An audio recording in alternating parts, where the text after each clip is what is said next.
esa cosa llama a tu puerta, sigue las reglas extrañas. Hoy, al caer la tarde, encontré una hoja pegada por dentro de la puerta principal, tan baja que tuve que agacharme para verla, como si alguien la hubiera escondido a propósito detrás del marco. No era una nota familiar, ni un recordatorio de llaves, ni una lista de compras.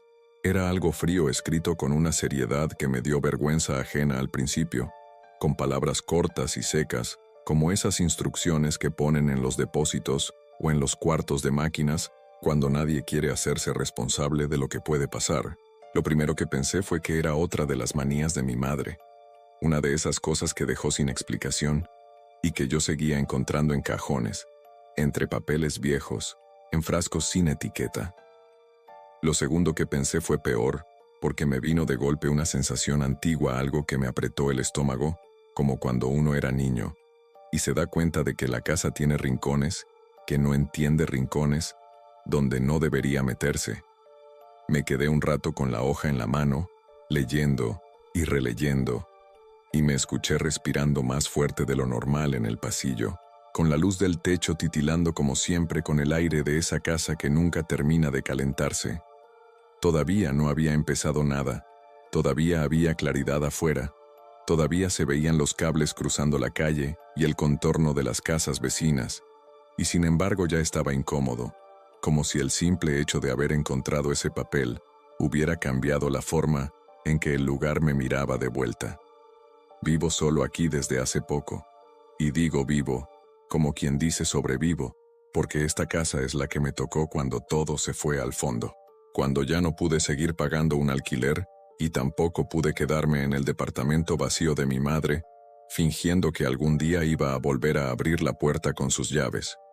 Mi padre murió antes, en un accidente que todavía me cuesta ordenar en la cabeza, y después vino lo de ella, que fue más lento y más injusto, porque se consumió en su cama mientras yo iba y venía, trabajando lo que podía, creyendo que lo importante era resolver trámites, médicos, medicamentos, esa rutina de urgencia que se vuelve normal, y que cuando termina no deja nada, solo un silencio que no encaja en las paredes. También se fue un amigo de la infancia, de esos que uno deja de ver, pero nunca deja de reconocer, y cuando lo supe me pareció una broma cruel, porque era alguien que siempre parecía tener una vida entera por delante, como si el mundo no se atreviera a tocarlo. Lo digo porque importa, porque esta noche, cuando del otro lado de la puerta empezaron a usar voces, no eran voces cualquiera, no eran intentos torpes, no eran imitaciones de alguien vivo, eran esas voces, las de ellos, como si el aire hubiera aprendido a recordarlas mejor que yo, como si alguien hubiera guardado ese sonido en un frasco y lo hubiera destapado en el momento justo. La hoja tenía las fibras amarillentas, y el pegamento se había endurecido en las esquinas, como si llevara ahí más tiempo del que yo quería admitir. No estaba escrita a mano, lo cual me sacó del lugar, porque mi madre escribía todo a mano, hasta las cosas más tontas, y lo que estaba en esa hoja parecía impreso o copiado de algo más formal, con la misma distancia con la que un edificio te dice qué hacer en caso de incendio. Me dio por mirar alrededor como si esperara encontrar otras hojas, otras señales, pero lo único que había era el pasillo estrecho, la mesa contra la pared, el perchero con mis abrigos, el suelo que cruje con cada paso, y el olor tenue a humedad que siempre vuelve por más que uno ventile. Me senté en la escalera que sube a las habitaciones con la puerta cerrada a mi espalda, y la leí completa, sin reírme, sin hacer comentarios, con la misma atención con la que se lee algo que uno teme necesitar. Decía esto: Regla 1. Después de que oscurezca por completo, si alguien solicita entrada por la puerta principal, no responder. No preguntar. No pronunciar ninguna palabra.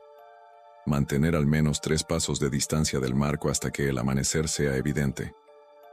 Regla 2. Queda prohibido observar a través de mirilla, rendijas, cristales o ventanas hacia el exterior mientras exista solicitud de entrada. Si se realizó observación, asumir exposición y proceder según la regla 3.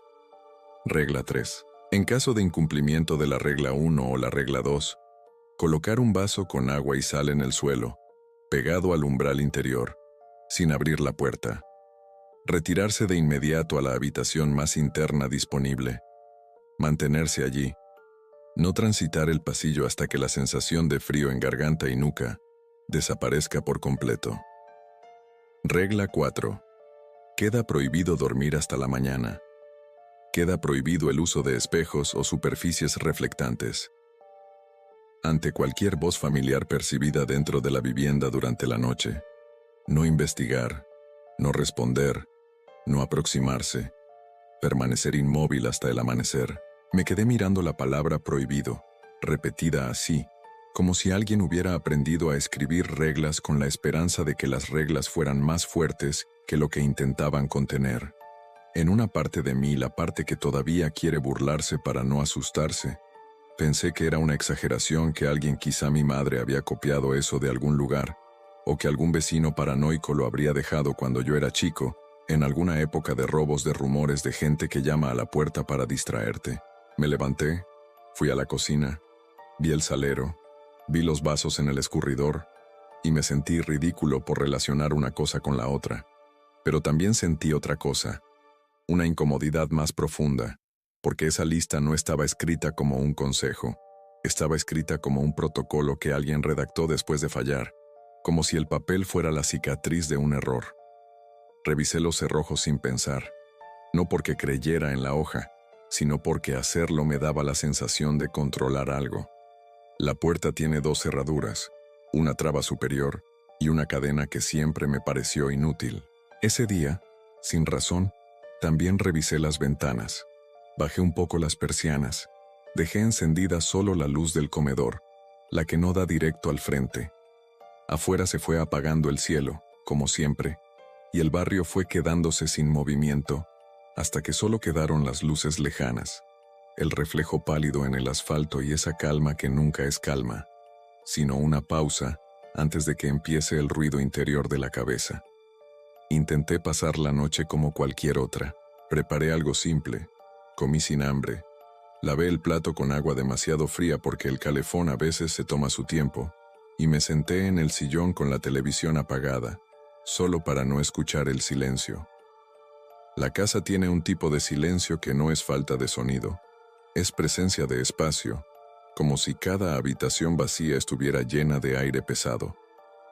Me descubrí mirando la puerta cada tanto, no de forma consciente al principio, solo con esa parte del ojo que se va hacia lo que te inquieta. La hoja la dejé sobre la mesa porque no quise pegarla de nuevo. Me pareció una tontería, y aún así no quise tirarla. Con el correr de las horas, el frío del pasillo se metió más, y tuve esa sensación de que el techo estaba más alto, de que las paredes estaban un poco más lejos, como si la casa se estirara cuando nadie la mira. Me levanté a buscar una frazada, y al pasar por la entrada, vi la mirilla, ese ojo mínimo en el centro de la puerta, y me quedé mirándola como si fuera otra cosa, como si no fuera un pedazo de metal, sino una invitación. Me acordé sin querer de mi madre diciendo que no había que abrir de noche, que en la noche las cosas no se explican, solo se sufren, y me enojé conmigo por traerla así, por usarla como excusa para sentir miedo cuando ella no estaba para defenderse de mis pensamientos. La primera solicitud de entrada no fue violenta.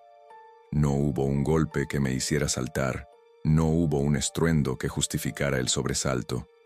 Fue más bien una presión, una vibración leve en la madera, como cuando alguien apoya los nudillos y los retira con una paciencia rara. Yo estaba sentado, y mi cuerpo reaccionó antes que mi mente, porque me levanté de golpe y caminé hacia la puerta con el impulso de siempre, ese reflejo de la vida normal, en el que uno piensa que tal vez alguien se equivocó de casa, o que un vecino necesita algo, o que pasó algo afuera. Llegué al pasillo y sentí la diferencia de temperatura de inmediato, como si el aire del lado de la puerta fuera otro aire, más denso y más crudo. La hoja estaba en la mesa del comedor, visible desde ahí, y la palabra prohibido me volvió a la cabeza como si alguien me la hubiera empujado. Me detuve a 3 pasos de la puerta sin pensar en el número, porque mi cuerpo ya había decidido obedecer, y ahí vino la segunda presión, un poco más insistente, como si supiera que yo estaba cerca. Me incliné apenas, por costumbre, para ir a la mirilla, y en esa inclinación me vi reflejado en el vidrio del cuadro del pasillo. Un reflejo pobre, oscuro, pero suficiente para ver mi cara tensa, la mandíbula apretada, y la vergüenza de sentirme así por una puerta. No respondí, al menos no al principio. Me quedé parado, con los brazos a los costados, escuchando mi propia sangre en las orejas, pensando que era absurdo, que en cualquier momento iba a escuchar la voz de algún vecino diciendo, «Perdón, me confundí». Entonces apareció una voz, del otro lado, y no fue la de un vecino. Era la voz de mi madre, no una voz parecida, no una voz que pudiera confundir en un mal día. Era esa voz exacta la que usaba cuando llegaba cansada y no encontraba sus llaves, la que se volvía brusca de puro fastidio para tapar el cansancio. Mi cuerpo se fue hacia adelante como si esa voz tuviera un cordón atado a mis costillas. En mi cabeza, por un segundo, la idea de que fuera posible se impuso, como se imponen las cosas que uno desea, aunque sepa que no pueden ser, y ahí estuvo el peligro, en ese segundo de debilidad. La voz, con esa familiaridad que duele, decía que estaba afuera, que algo andaba mal, que no quería asustarme, que solo necesitaba entrar. Decía mi nombre, de la forma en que ella lo decía cuando quería que yo dejara de hacerme el difícil. Sentí un golpe de calor en el pecho, una mezcla de alivio y pánico. Y lo que me salvó en ese momento no fue valentía, fue el detalle más tonto, el recuerdo exacto de su funeral, el peso del ataúd, la tierra cayendo, y mi propia mano temblando mientras firmaba papeles. Eso no se borra. Eso se queda como una piedra en el fondo, y esa piedra fue la que me sostuvo. Aún así, se me escapó un sonido, una mínima exhalación que en otro contexto habría sido nada, pero en ese pasillo se sintió como si yo hubiera abierto la boca a un vacío.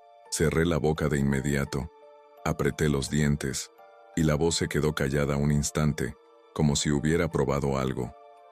La presión volvió, más cerca, más directa, y el aire del pasillo cambió.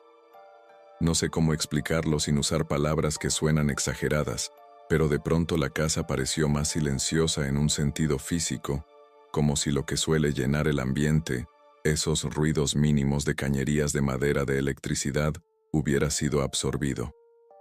La luz del comedor seguía encendida, pero el pasillo se veía más oscuro, porque la oscuridad de afuera parecía filtrarse por el marco como agua negra. La voz de mi madre volvió, y ahí entendí otra cosa. Entendí que no se trataba solo de imitar el sonido, se trataba de usarlo como una llave. La forma en que decía ciertas palabras tenía intención, como si estuviera buscando el resorte exacto que me hiciera acercarme. Me pedía cosas pequeñas, me decía que no podía creer que yo la dejara ahí, me decía que hacía frío, y cada frase estaba armada para que yo la corrigiera, para que yo contestara aunque fuera con un no. Sentí rabia, una rabia muy pura, no hacia ella, sino hacia lo que estaba usando su voz. Y esa rabia me empujó a un error, porque sin pensarlo, di un paso más. El cuarto paso, la distancia se rompió, y yo estuve cerca de la puerta, tan cerca que pude ver el ojo de la mirilla como un punto brillante. Me incliné y pegué el ojo sin terminar de decidirlo, en ese movimiento automático que uno hace 1000 veces sin consecuencias. Y en el mismo instante en que miré, entendí por qué había una regla escrita con esa frialdad. No vi una cara, no vi a mi madre, ni a nadie. Vi oscuridad, pero no la oscuridad normal de la noche, sino una oscuridad con profundidad, como si del otro lado no hubiera calle, ni vereda, ni lámpara, sino un espacio que no pertenecía al barrio. En medio de esa oscuridad, algo se movió con una lentitud segura, y no fue un cuerpo completo, fue un cambio de densidad, una inclinación de sombra, como si alguien se hubiera acercado a mirar desde el otro lado justo cuando yo miraba. Sentí el contacto sin tocar. Sentí un frío específico atravesándome el ojo como una mano de aire metida dentro de la cuenca, y me eché para atrás con un reflejo de asco. El dolor no llegó de inmediato. Lo que llegó fue una mancha, una marca en mi visión, como si una parte del mundo se hubiera quemado sin calor. una zona opaca que se quedó flotando cada vez que parpadeaba. Me quedé medio ciego de un lado durante un momento que no sé medir, y en ese mismo momento la voz de mi madre se volvió más clara, más tranquila, como si hubiera conseguido algo. Me llamó con un tono distinto, más suave, como cuando ella lograba lo que quería y ya no necesitaba discutir. Me di cuenta de que acababa de hacer lo que la hoja decía que no hiciera, y la frase asumir exposición me golpeó como si fuera literal, como si yo hubiera expuesto algo de mí, una parte que no se recupera. El miedo dejó de ser nervioso y se volvió práctico, un miedo de supervivencia.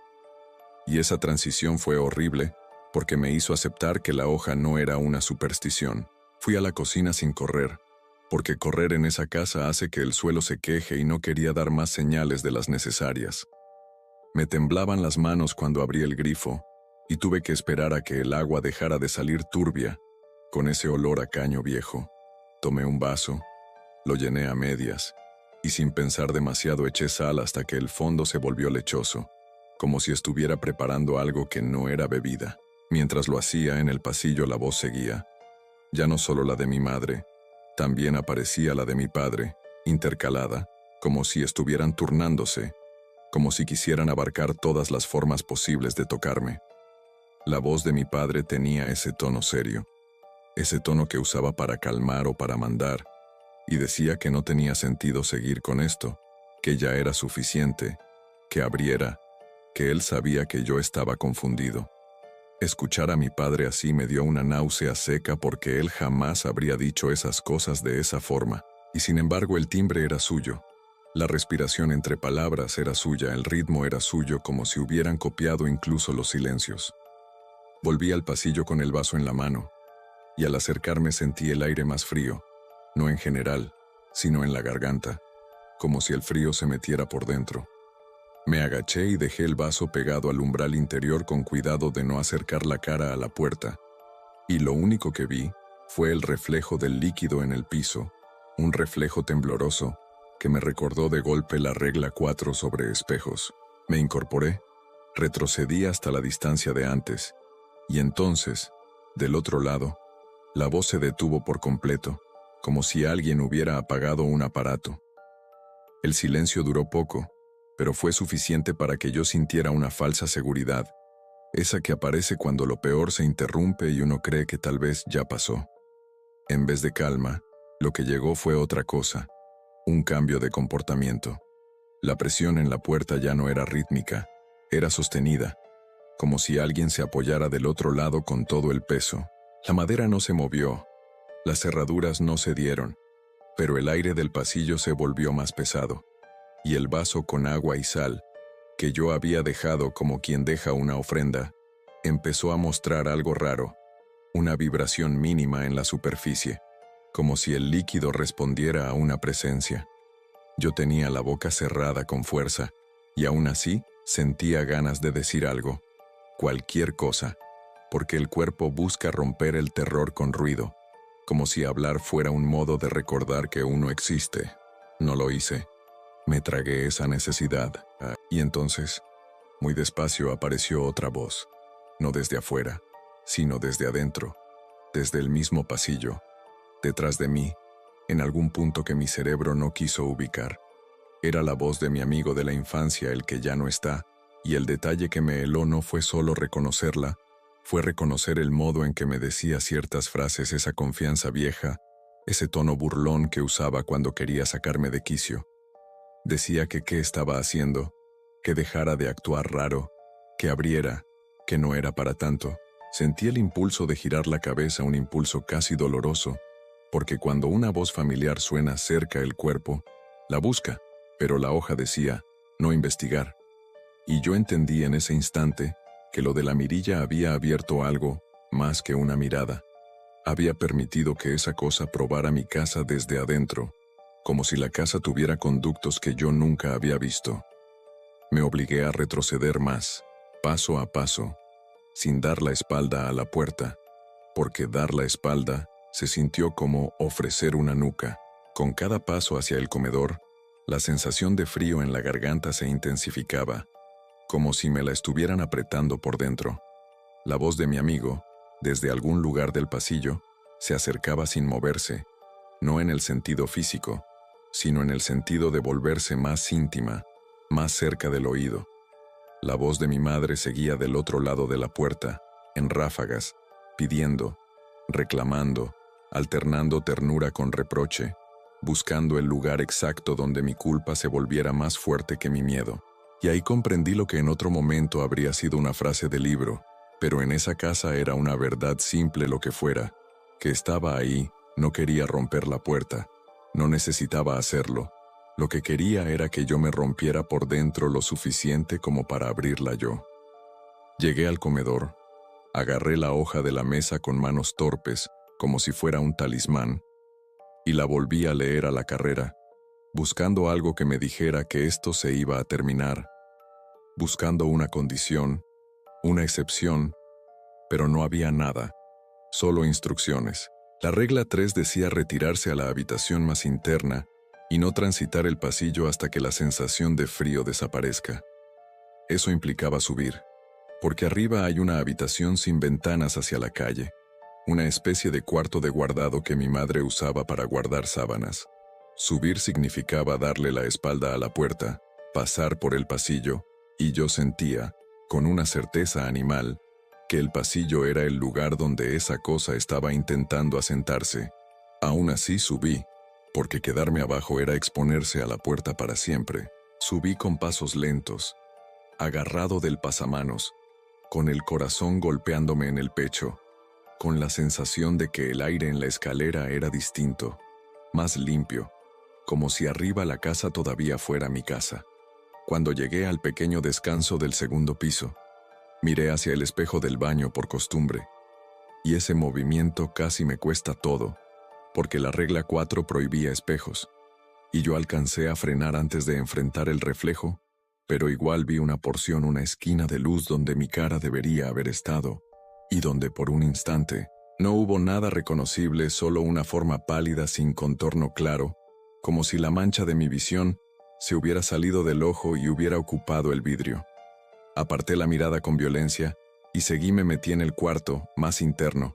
Cerré la puerta, puse el pestillo y me senté en el suelo con la espalda contra la pared, respirando por la nariz para no dejar escapar ningún sonido por la boca.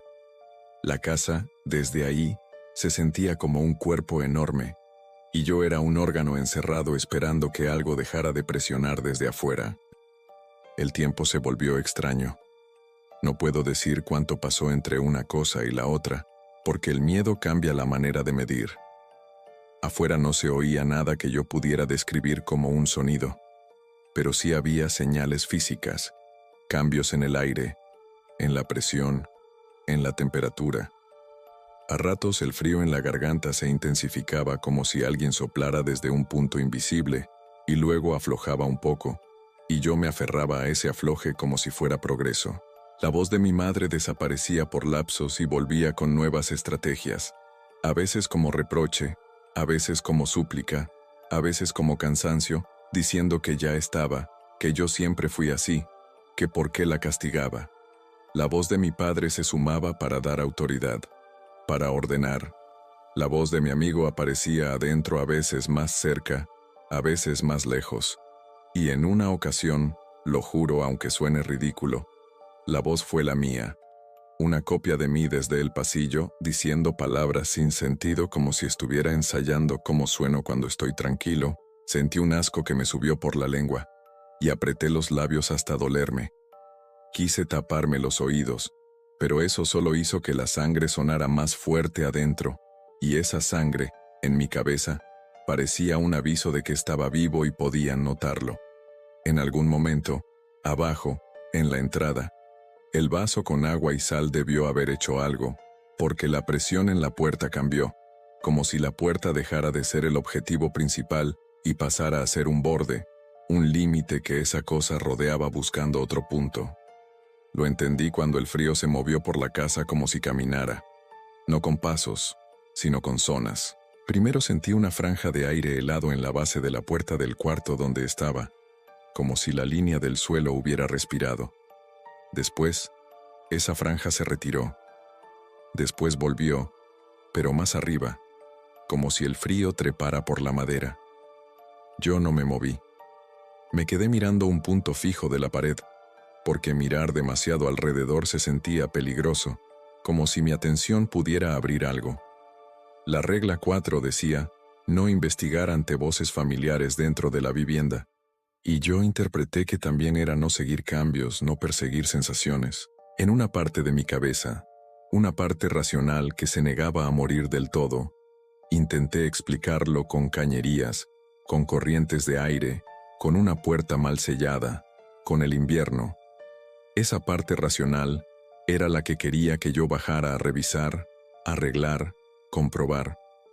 La otra parte, la que se había quemado en la mirilla, sabía que revisar era exactamente lo que me querían hacer, que cualquier movimiento era un hilo más para tirar. Lo peor no fue el miedo, fue el cansancio. La regla 4 prohibía dormir, y yo entendí por qué, porque el sueño ahí no era descanso, era rendición. Las horas se estiraban, el cuerpo pedía cerrar los ojos y cada vez que los cerraba un segundo, aparecían imágenes no mías como recuerdos puestos a la fuerza. Mi madre en la cocina, mi padre en el patio, mi amigo riéndose, escenas que no venían con calidez, venían con una frialdad pegajosa, como si alguien las mostrara para decir esto es mío ahora. Abrí los ojos una y otra vez, y el cuarto era el mismo, pero la sombra en las esquinas parecía más densa. En un momento, la luz del pequeño velador que había encendido al entrar, una luz tenue que apenas tocaba el suelo, se apagó sola. No hubo chispa, no hubo nada que yo pudiera llamar fallo visible, simplemente dejó de estar. Me quedé inmóvil, con el corazón golpeándome, porque encenderla de nuevo era una acción, y cualquier acción parecía una conversación con la casa. Recordé la regla 4, recordé que decía permanecer inmóvil, y aunque no lo decía literal, lo asumí como extensión. Me quedé en la oscuridad, contando respiraciones en silencio, con la sensación de que si movía la mano iba a tocar un aire que no era aire. Entonces ocurrió lo más convincente, lo que casi me quiebra. La voz de mi madre, del otro lado de la casa, ya no pedía entrar. Decía que estaba adentro. Decía que había entrado por la cocina, que yo no tenía por qué hacerme el héroe, que ya era tarde para reglas, que lo único que quería era verme. Decía cosas que mi madre diría, detalles domésticos, reproches pequeños, ese tipo de intimidad que no se inventa fácil. Y yo, por un instante, imaginé la escena, imaginé que ella estaba abajo, caminando por el comedor, tocando la mesa, moviendo cosas, y que yo estaba arriba escondido como un cobarde. Esa imagen fue como un cuchillo. Sentí la urgencia de bajar, la urgencia de abrir, de confirmar. Ahí entendí que la regla 4 no era solo para protegerte de lo que está afuera, era para protegerte de tu propia necesidad de comprobar, porque comprobar es el impulso que te hace perder. Me quedé quieto, apreté los dientes y esperé. La voz se acercó por el pasillo, subiendo sin subir, volviéndose más cercana, más baja, como si estuviera al otro lado de mi puerta. Y entonces, su tono cambió. Se volvió impaciente, como si se le acabara el disfraz, y me di cuenta de algo sencillo y brutal. Mi madre nunca habría seguido insistiendo. Así mi madre se habría enojado y se habría ido, o habría golpeado la puerta con furia, o habría hecho cualquier cosa humana. Esto no era humano. Era persistente. Era perfecto en su objetivo. El frío en la garganta llegó a un punto insoportable, como si respirara vidrio. Sentí que me lloraban los ojos. Sentí la mancha en la visión expandirse un poco, como si el error de mirar por la mirilla siguiera cobrándose intereses. Quise toser y me lo tragué. Quise tragar saliva y me dolió. Afuera, en algún lugar, empezó a cambiar la calidad de la oscuridad, no porque yo viera la calle, porque no me asomé, sino porque la casa misma parecía aflojar. El aire, lentamente, dejó de apretar la nuca. La garganta dejó de sentir ese filo. La voz, primero la de mi madre, después la de mi padre, después la de mi amigo, se fue apagando como una insistencia que ya no encuentra respuesta.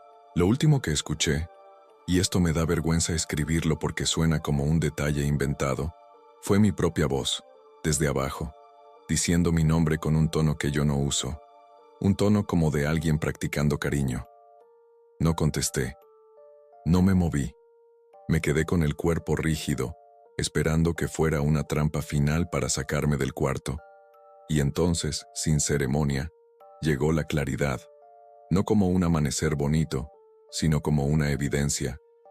La casa recuperó sus ruidos mínimos, el agua en las cañerías, el zumbido eléctrico, el crujido de la madera.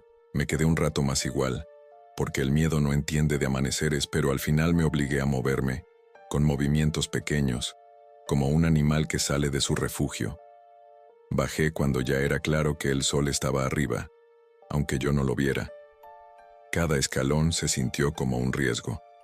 Llegué al pasillo de la entrada, y la primera cosa que vi fue el vaso con agua y sal todavía en el suelo, pero el nivel del agua era más bajo, como si alguien hubiera bebido sin tocar el vaso, como si el aire mismo hubiera tomado esa sal y se la hubiera llevado.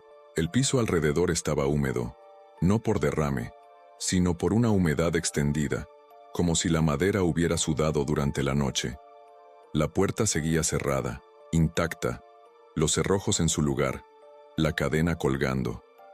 Me acerqué con cuidado sin pegar la cara, sin buscar la mirilla, y vi algo en el borde inferior en el umbral exterior, una marca larga, como si algo hubiera arrastrado un borde duro contra la base de la puerta, buscando un punto débil. No era una huella clara, no era una forma que yo pudiera describir para convencer a nadie. Era solo evidencia de intento, evidencia de paciencia.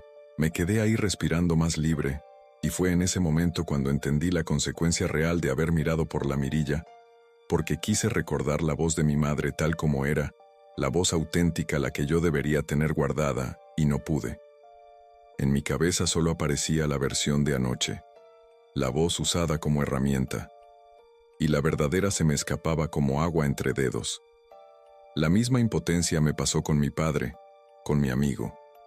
Era como si la noche hubiera pasado una goma por encima de lo que me quedaba de ellos y hubiera dejado un reemplazo, un molde. Esa pérdida no sangra, pero duele de un modo que no sé arreglar.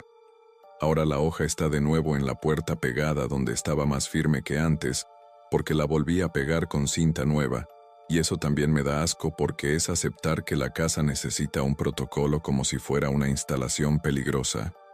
No sé si esta noche fue la primera vez que eso llamó, o si siempre llamó, y yo nunca estuve aquí para escucharlo, o si mi madre lo escuchó durante años y por eso vivía con tantas manías. No sé si la sal sirve por la sal o por el acto de obedecer.